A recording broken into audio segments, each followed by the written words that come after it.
this December 7th through 9th. Check out the EdUp Experience podcast live and in person in Doha, Qatar for the World Innovation Summit on Education. We will be documenting the ideas and innovations from today's most influential global education leaders. Check them out at wise-qatar.org and follow the EdUp Experience podcast for more information. Yay! Unmuddle. Have you heard of them yet? If you haven't, you got to check them out at unmuddle.com/colleges. They are disrupting the community college scene.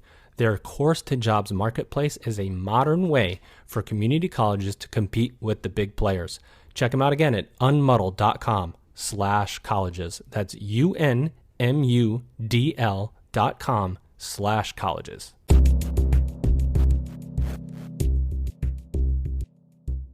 Welcome back, everybody. This is the EdUp Experience podcast, where we make education your business. Dr. Joe Salustio here with you again.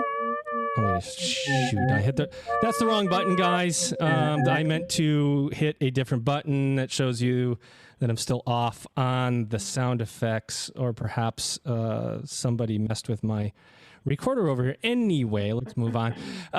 Guys, I want to remind you before I bring in my guests today, my guest host. Ooh, I'm ready for this guest host. I've been waiting for her to come on. And my amazing guest today, who, gosh, I feel like we've been chasing him for the 2 years that we've been here at the EdUp Experience, and finally he's gracing us with his presence. We'll bring him in just a second. Want to remind you guys, head up to edupexperience.com, go to reviews, give us a rating and review, please. We're trying to make it as easy as possible for higher ed professionals that are super busy, more busy or busier than any other administrator in any other business, of course, to go to our website and give us a rating and review. It helps people find the podcast. If you really want to help us, go to Apple and do it, but that's way complicated. Just go to our website and leave us a rating review.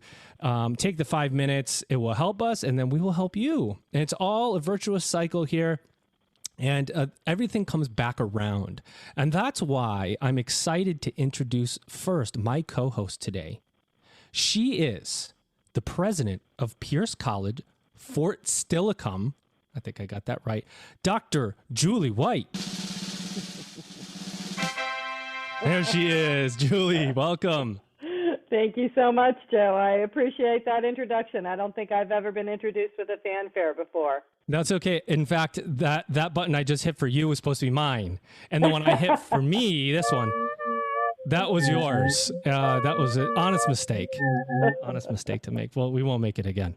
And my guest today, by the way, before I bring him in, Julie, are you excited to be here co-hosting with me at the EdUp Experience? No would be the wrong answer. Yeah, I am super excited. Had it on the calendar, made sure I ate a good breakfast this morning, so I'm ready to go. Yeah, you definitely can't podcast without eating a good breakfast. That's exactly. For sure. So, yeah, we're giving so many questions for our guest today. Here he is, ladies and gentlemen. Wait for it. His name, Ron Reed, founder and executive producer at South by Southwest EDU. Ron, welcome to the show. It is a treat to be here. I love your sound effects, and again, really a pleasure to be here with you and Julie, Joe. The pleasure is ours, Ron. So many questions. South by Southwest EDU, very well-known higher education conference. Really at the intersection of education, teaching, learning, technology. You know, you guys have your next conference coming up in March. What's it look like right now? I mean, talk to me about the conference, about the planning, about the interest, and let's go from there. Oh, super. Again, really appreciate it. Well, super excited to be working on plans to reconvene the South by community, not only for South by EDU, but my colleagues there, South by Music, Film, and the conference there as well. Really excited to convene folks in person and are working hard with that. I'm here in Austin, Texas right now. It's a gorgeous day. The rates have been decreasing, and we're optimistic about the forecast to come. And so we're optimistic and planning accordingly for an in-person event next March. Obviously, we'll be attentive to all the local protocols and any changes in circumstance between now and then. But yeah, really excited about that. South by Southwest EDU is the first 4 days of about 2 weeks of South by Southwest. We enjoy celebrating educators and the good work that they do. And of course, the rest of the fest follows on with content and programming related to music and technology and film and the arts as well. But EDU is my baby, and I'm excited. We're celebrating our 12th South by Southwest EDU this year in Austin, Texas. So, congratulations. That's amazing. Thank you. 12 Really years. It's great. Talk to me about the focus. Talk to me about focus. You're bringing back hopefully a bunch of very excited people that are going to be together, maybe for the first time in a couple of years. There's been a couple of other conferences, but I don't know if personal risk tolerance has gotten people truly on a plane and or in their car to drive to a conference with lots of people. Hopefully your attendance is off the charts. What's the vibe and what's going to be the focus of this conference coming up? Well, a few things. First of all, yeah, I appreciate it. The energy right now to convene and gather is super sharp and very strong. I think I had the good fortune of going to an EdTech conference out in San Diego. It was pre sort of Delta resurgence, and again, the energy of the community to gather and to connect was really palpable. I was just in Washington, D.C. a couple weeks ago, and again, I think there's a lot of energy and enthusiasm with all the appropriate cautions and attentions to that, of course. So again, really pleased to be convening folks in person, having had to pivot to an online event last year. And of course, the challenge of a cancellation right as COVID was approaching in 2020. So I think the COVID experience has helped us reflect and refine a little bit our thinking about the event. South by Southwest is known as sort of this overwhelming sense of goodness, like the rest of South by Southwest. And I think last year online and the year before, we really wanted to focus on sort of a cohesive and concentrated experience for our attendees. We know there's a lot competing for their time online and in real life. There's a lot of free content available. So we've taken the last season, I think, to reflect a little bit about how to design this experience to be most accessible and supportive of a busy community in a time of great interest and need for it. So we're busy at work. And in fact, as you air this, we'll have just announced the first 250 or 260 sessions that we've announced for this year's program. Those of you who are familiar with South by know that it's largely crowdsourced, and these are public contributions to fuel the program. So we're super excited with the community's engagement and interest and the opportunity to gather us all together next March. We understand all about crowdsourcing here at the EdUp Experience. In fact, we crowdsourced ourselves a college president named Julie White not too long ago to come on this program and talk about what was going on at her university, her college. And Julie, you're in this space and you've been in here for a long time. You know all about innovation and movement, and South by Southwest is an exciting place where people kind of showcase those ideas. And you want to see what your thoughts are and see what kind of questions you have for Ron. Thank you, Joe. Yeah, Ron, we might have been at the same EdTech conference in San Diego. So sorry, I didn't let's name it too. They're good friends. ASU GSV has been a longstanding event that we're big fans and supporters of. Yeah, so actually, I do have a question. That conference was so interesting to me as a higher education leader. In a lot of ways, of course, it's geared towards innovators and investors and so on. So my question for you would be, what would make South by Southwest EDU, what's your pitch to college presidents and higher education leaders about the space at South by EDU and why that is unique? I'd love to hear more about that. Before you answer, Ron, I'd just like to make a disclaimer that I did not know the questions that Julie was going to ask in advance, nor that they would be that hard, just for the record. No, I appreciate it. I appreciate it a lot. And feel free to guide me a little bit further, but I'm really proud of the body of work that South by EDU has created over the last 10 plus years. And to be clear and sort of own my roots, I'm a K-12 guy. I was involved with public ed, with curriculum and instruction, with EdTech startups, and curriculum development initiatives, et cetera. So we launched South by EDU is largely a K-12 focused event, and frankly, largely a Texas event in year one. We've been really busy every year to sort of expand that community, both geographically as well as sort of levels of learning. You know, honestly, the inspiration for South by EDU really came from what I saw South by doing in the music and tech and film areas. And their mode of driving innovation was really to convene and put everybody around the table and invite disparate perspectives and opinions. And so if I think about the music club for a moment, there were certainly performers, and there were agents, and there were record label execs, and there were venue operators, and there are marketers, et cetera. And by sort of amassing that whole rich perspective around the sector, really we're able to, I think, innovate and lean in.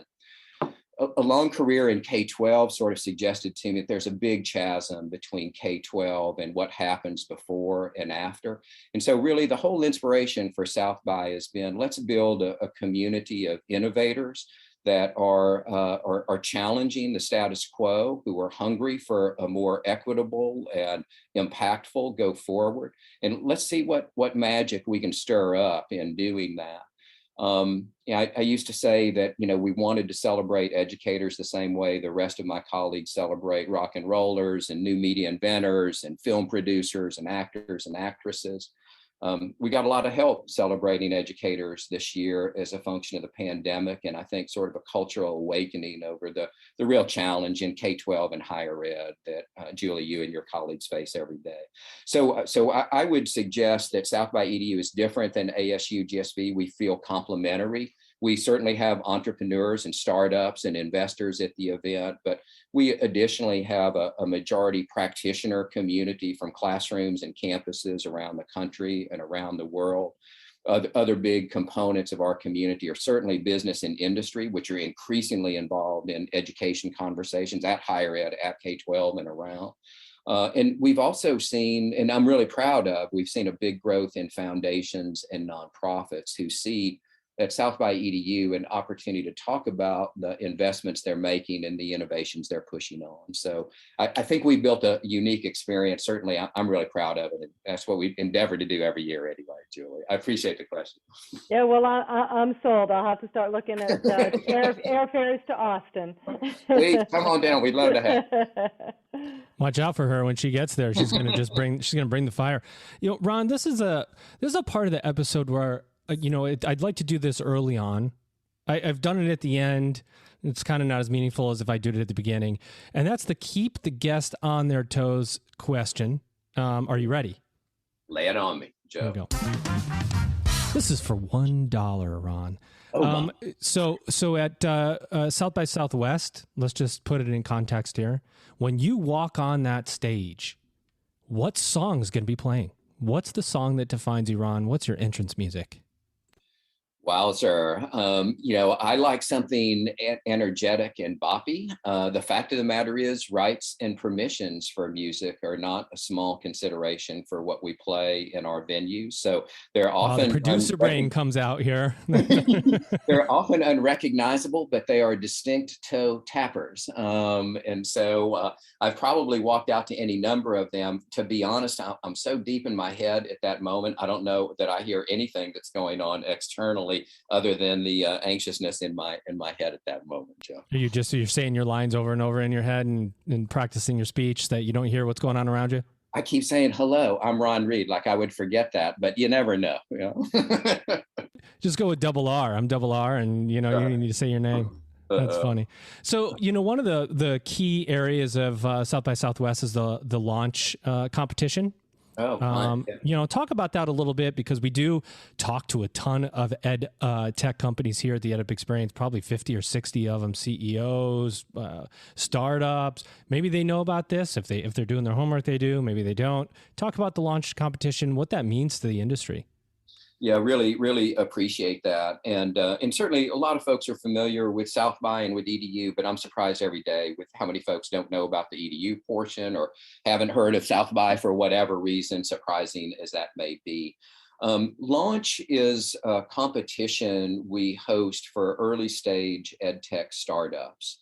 It's always been a sector that's been sort of near and dear to me. Julie and I were just talking about ASU, GSV, which does a whole bunch with startups and investors in the ed tech space.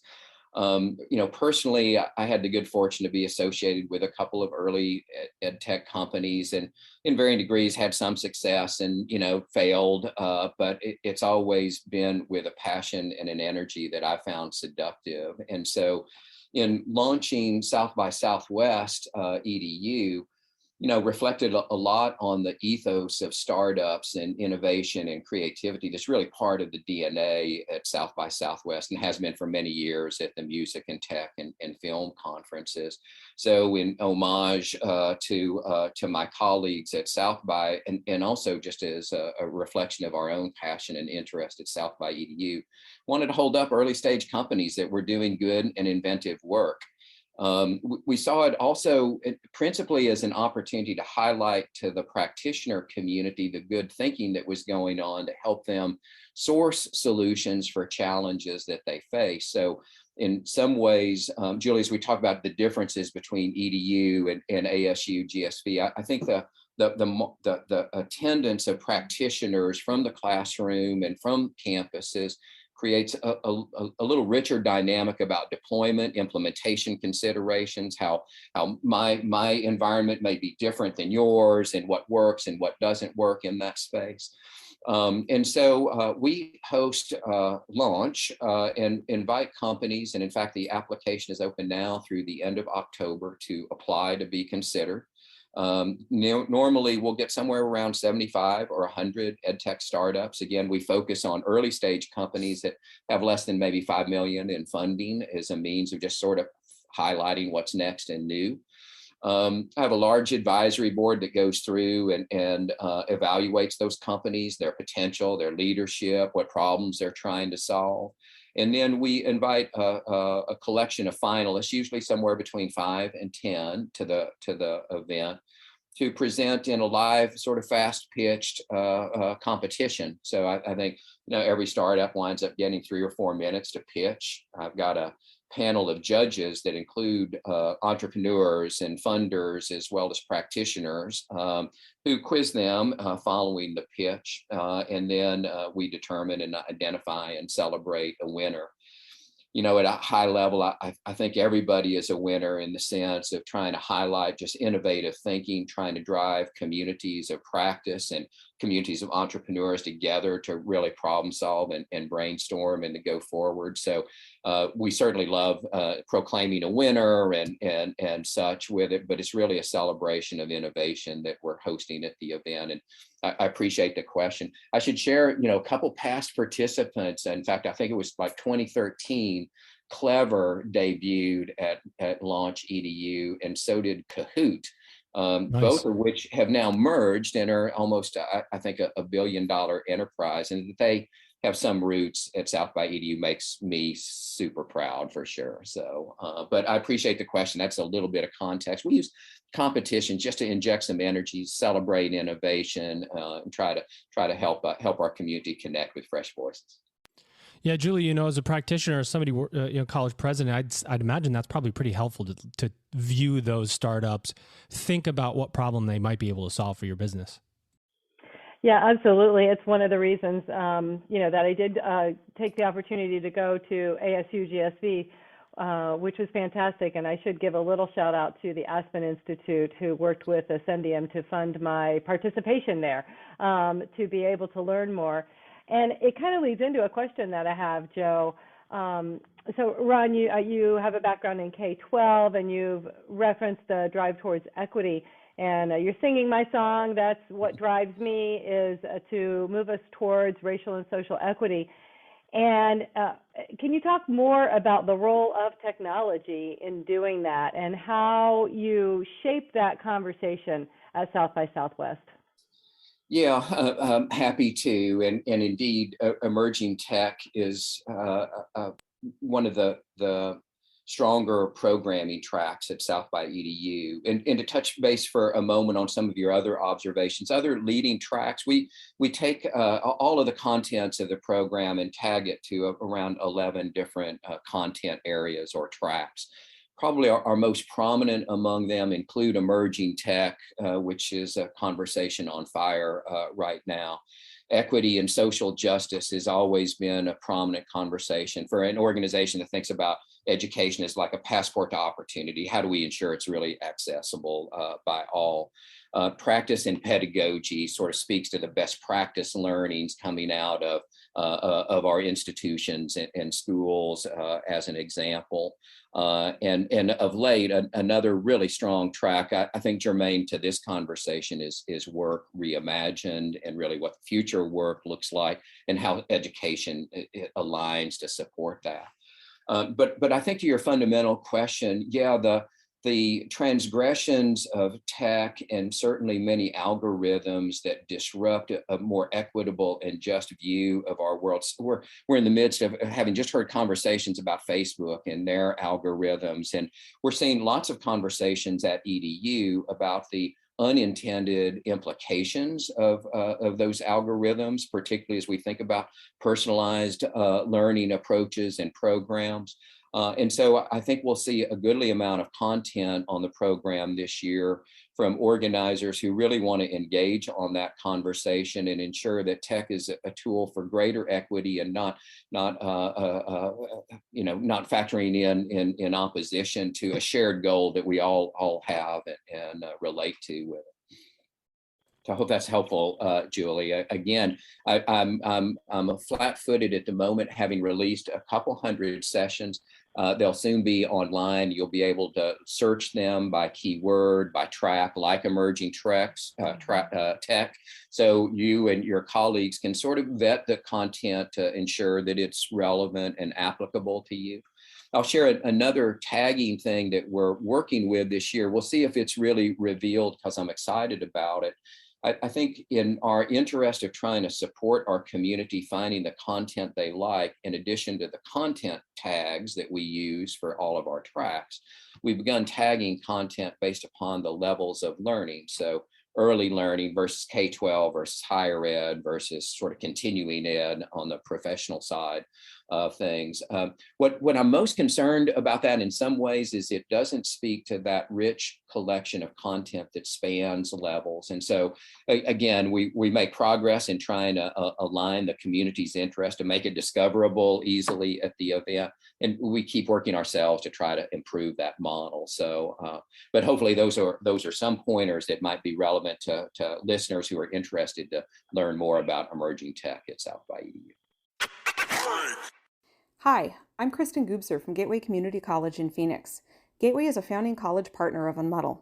In today's competitive higher ed landscape, Unmuddle is a critical tool for working learners and employers to dynamically and flexibly build the workforce pipeline of the future.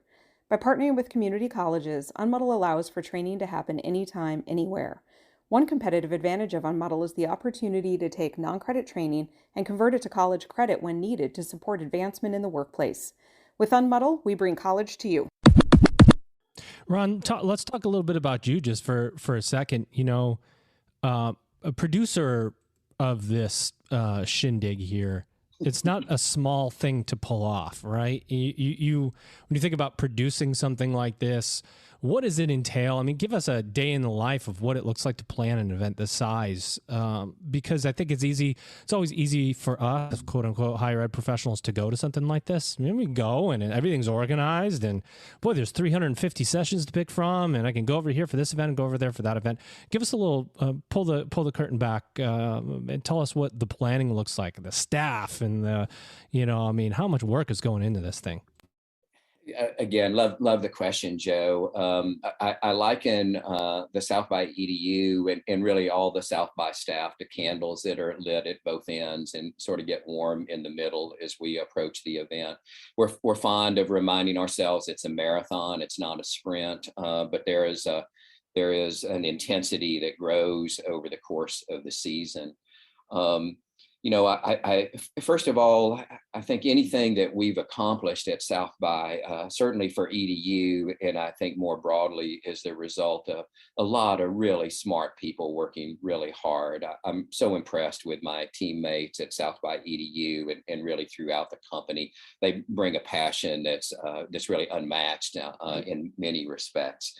And so it is a collective effort on the part of the organization. So at a high level, I think, we're deep right now in our programming of the event. As I mentioned, that consumes a big part of our year, really looking to the community to help us fuel that program. We make no proclamations annually as to what the theme or focus of the event is. We're really deferential to the community. What do they want to talk about at the event is really forms us. And so I think, a huge focus for us is on programming. The crowdsourced element probably amounts to 75, 80% of our program. Then, of course, we're curating keynotes and featured voices and competitions and performances and other festival elements to create, great variety of opportunities to learn at South by EDU. Programming is what consumes the bulk of our focus. I think from there, we really shift into a production mode. I mean, as we start anticipating having 7,000, 8,000 folks on site, running 15, 20 different rooms, multiple venues, an array of social events outside.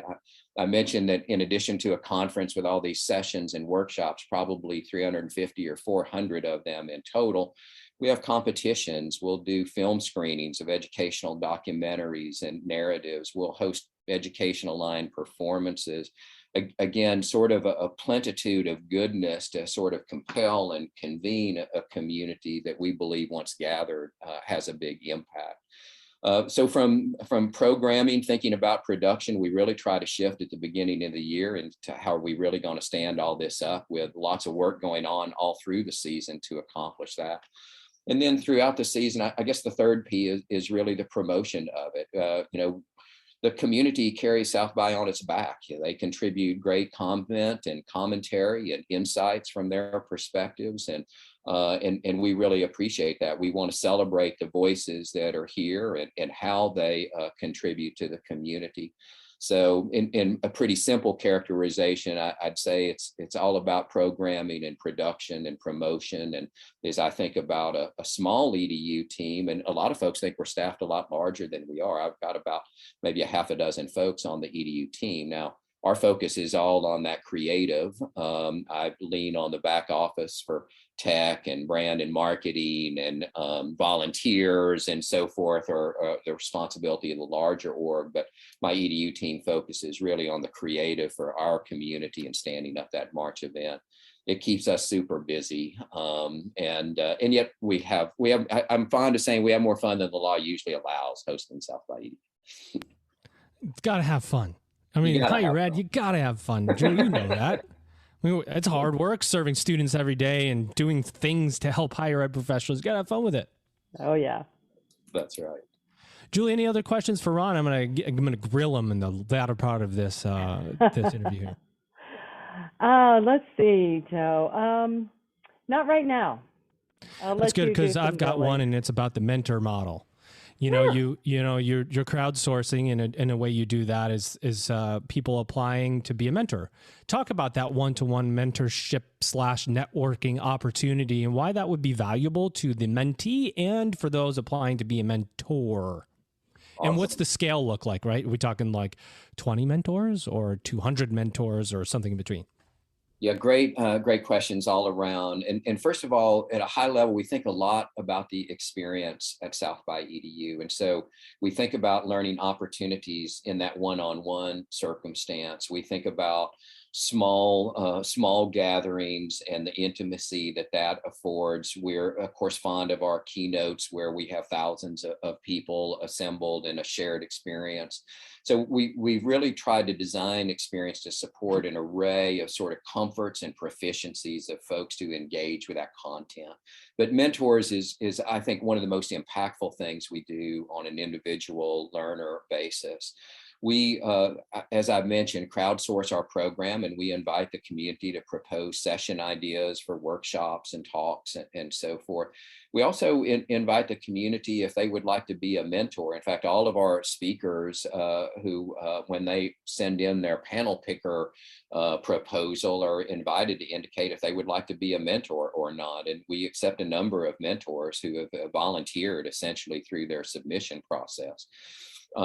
We think that opportunity to connect individuals face to face is really powerful and a great value of South by EDU. To your point, Joe, about scale, I think, you know, we generally shoot for over 100 mentors. Those mentors typically will meet in the course of a day with, you know, 4 or 5. Forgive me, I'm not recalling the specific No worries, we're not going to hold you to it exactly. A 10 or 15 minute conversation for the mentor and the mentee. So when we step back, if we have 100 mentors touching a half a dozen people, it's not without some impact and opportunity for our community to connect.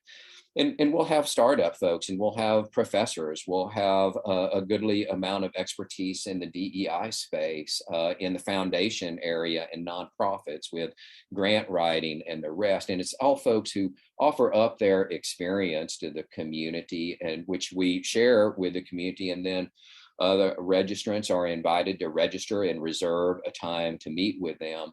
I think one of the things that's exciting for us is, while this has been an on-site experience in years past, when we pivoted to online last year, we managed to replicate that in an online experience. And so as we prepare for our 2022 season, which again will be principally in person, although we'll live stream and leverage some of the programming from the on-site event for a modest hybrid experience.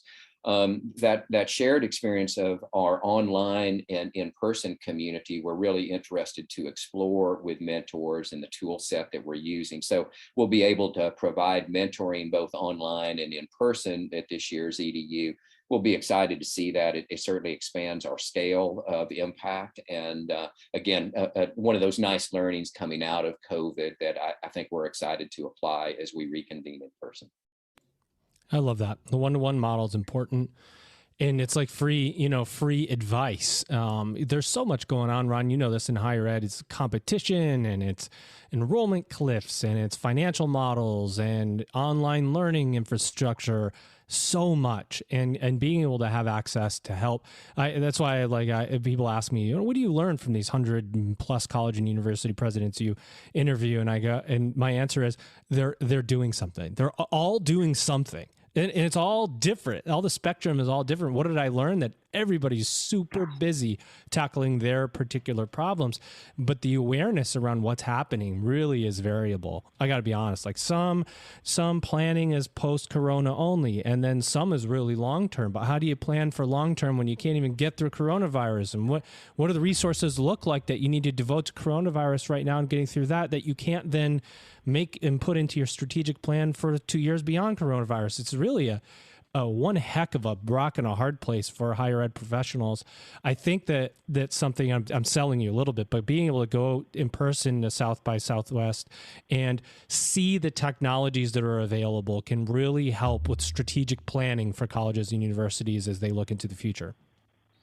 Well, I couldn't agree more. And I think in some ways the evolution of South by Southwest EDU has been really into this space of culture and learning. And I feel like in this moment, post-pandemic, education is a mirror that is reflecting so much of our social circumstances, from COVID and the response of virtual learning to the equity lens that helped illuminate across our work, to kind of the economic relationship of education to employment. I think there's a lot of evolution going on in these conversations.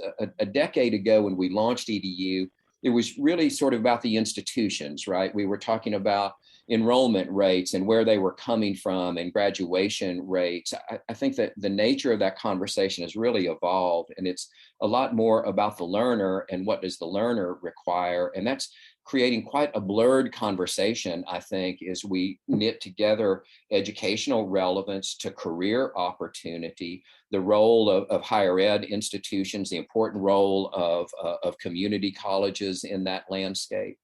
The other thing I'm reflecting on as well that your question reminds me is that there's often a very regional perspective to this as well. Like in Austin, we're scrambling with medical professions, we're scrambling with tech and coding. Frankly, we've got a big chasm of just skilled trades, everything from air conditioning and plumbing along.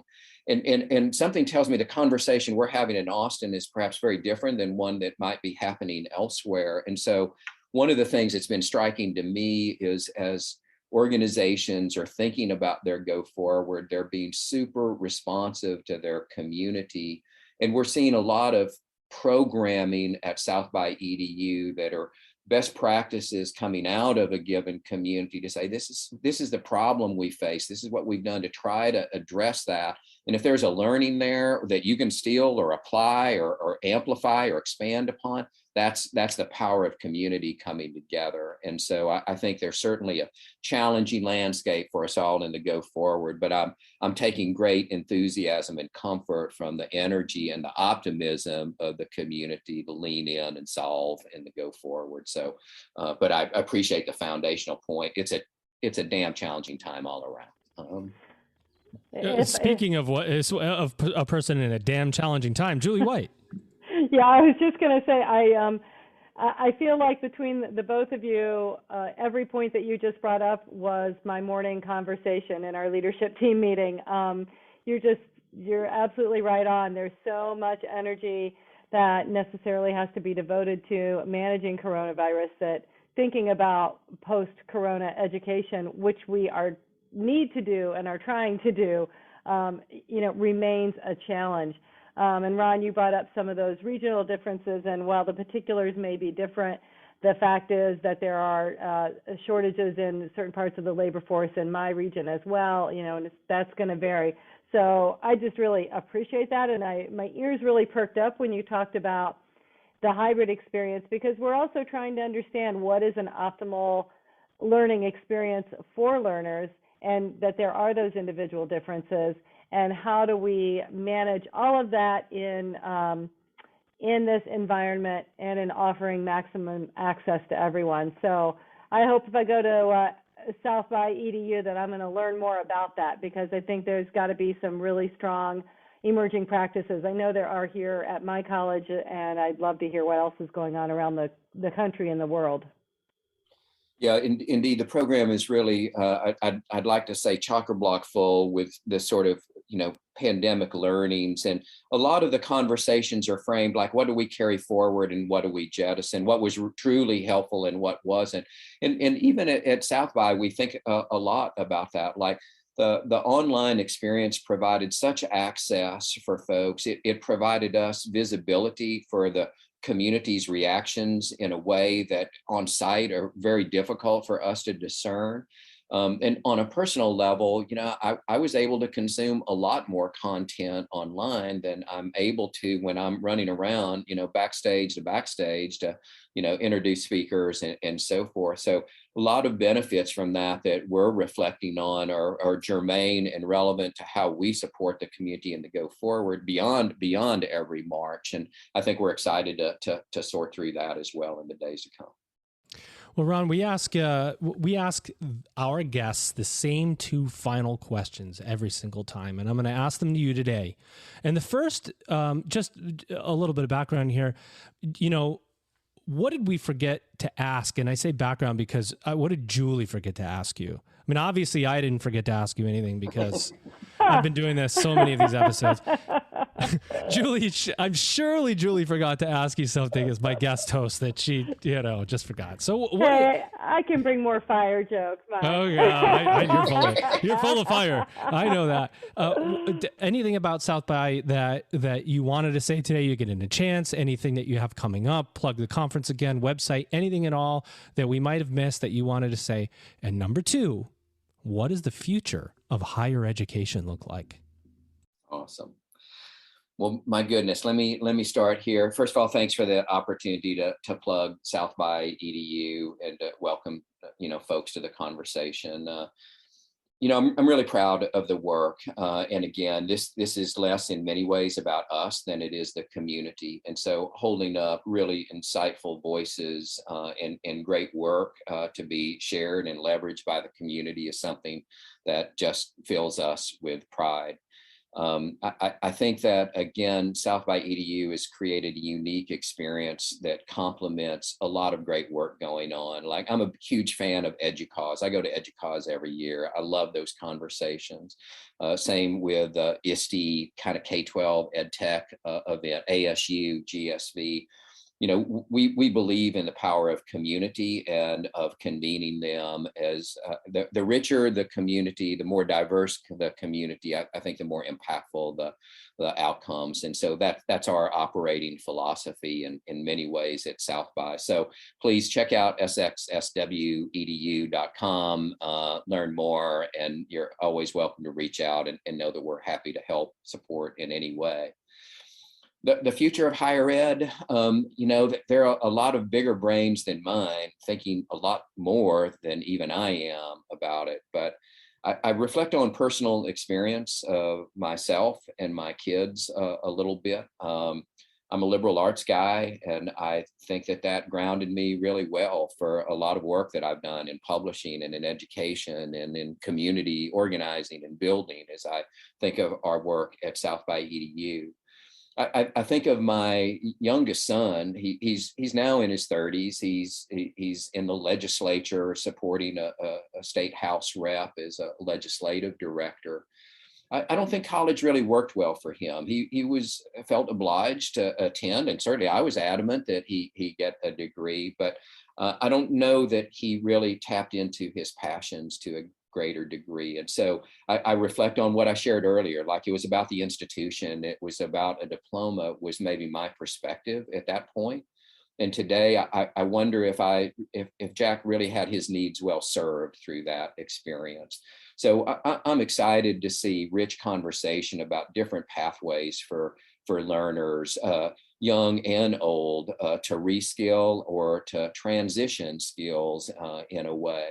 I think higher ed will continue to evolve and look different. I think it'll be informed a lot by the learners with alternative credentialing programs and opportunities for folks. And I think ultimately empowering the learner is a really smart alignment for us. It is a challenging reset for an industry and a sector that's really been designed for different motivations. So I think that's why we struggle in this moment as this transition unfolds. But I think ultimately it's a transition that's super important. I think it's resonant with what we see in our world, from kind of the pandemic's implications to the reveal of what an inequitable world and system we're often faced with, and also the challenge of just economically re-energizing all that has been challenged and lost as a result of the last 2 years. So again, I think higher ed will continue to morph and reform. I'll defer in a heartbeat to folks closer and more deeply involved and invested in the work. But from my vantage point and distance, that would be my imagining and hope in some ways. You know what? We all have experience, right? I mean, that's the thing about higher ed. You know somebody that's going to college. You might have a kid in college, a kid that's going to go to college or thinking about college. You might work in a college or university or taught in a college or university. There's so many perspectives out there, so many institutions, and so much innovation that needs to happen to bring people ready to work in the 21st century. I mean, that is what it comes down to. People, college or no college, you need to be financially secure. in life, and that is a part of all of our goals, is to bring you. It's funny, we have Julie doing the work, college president, educating these students, and Ron, you bringing these amazing educators together and ed tech companies together to showcase, and then me kind of with a different path of getting to people, all showcasing the amazing industry that we work in. Frankly, it is incredible work that we do, and incredibly hard and very responsible work that we have to do with lives in our hands. And Julie, I'm going to leave it with you, just kind of the last thought here. You have so much responsibility as a college and university president. Do you think that Ron properly sold you on attending South by Southwest? He did. I pulled the website up. I'm looking at it because I tell you, we need all the good ideas that we can get, and we need all the support and the resources that we can get to implement those good ideas. So I am always interested in learning more and talking to others who are driving towards just those goals, Joe, of equitable access to financial security. Love it. Well, my co-host today, you just heard from her. Here it is again, ladies and gentlemen. Dr. Julie White, thank you for coming on to be my guest co-host today. I would love to have you back anytime you want to grab a microphone, Julie, and come and join me. And of course, our guest today, oh my gosh, the crowd will not sit down, Ron Reed, founder and executive producer of South by Southwest EDU. And of course, me, probably the greatest podcast host in the history of educational podcasts. That was a little light. I'm going to work on my buttons there and try to find a better applause. Thank you, everybody. Ladies and gentlemen, you've just EdUp'd. Well, it seems from all of the reports that have come out and the studies that have been done that more and more people are interested in short-term types of education and training, especially now with such huge job demand out there, than say, geez, I got to mostly leave the workforce for 2 or 4 years to get a degree. Particularly for our college, we've been very strong in the 2-year degree space, but we've not been as strong in the short-term workforce development space for individuals to be able to come and take a short-term, few weeks, few months workforce training course and go out and get a job or get a better job. We haven't done a lot of that. And I thought this was an opportunity for us to be able to get into that space very quickly and be able to provide more diversity of offerings using our partners in Unmuddle, who can provide some expertise that we don't have at a medium-sized college in the middle of New York.